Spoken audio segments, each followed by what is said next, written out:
নমস্কার বন্ধুরা, সুনন্দা হেসেলে আপনাদের সকলকে স্বাগত। আজ আর জিজ্ঞাসা করব না আপনারা কেমন আছেন সকলে। যাই হোক, আজকে নিয়ে চলে এসেছি একটা নিরামিষ আলুর দম।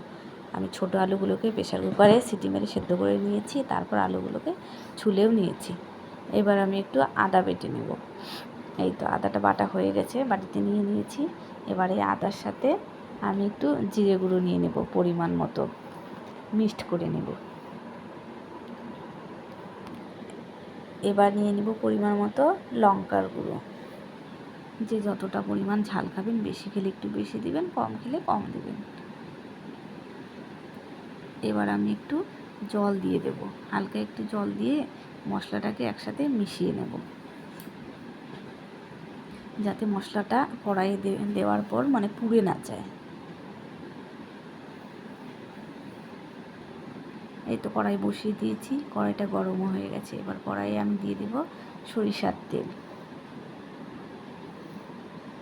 কড়াই যেহেতু গরম হয়ে গেছে, তেল দেওয়ার সাথে সাথে তেলটাও গরম হয়ে গেছে। এবার আমি দিয়ে দেব গোটা সাদা জিরে।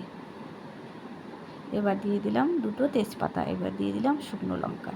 তারপর আমি ওই গোলানো মশলাটা বাটিতে যে ছিল সেটা দিয়ে সামান্য পরিমাণ হলুদ দিয়ে পরিমাণ মতো আর কি দিয়েছি, নেড়ে ঘেটে নিয়েছি। এবার দিয়ে দিলাম আলু, ছোটো আলুগুলো দিয়ে ভালো করে নেড়ে ঘেটে লবণ হলুদ দিয়ে কষিয়ে নিয়েছি।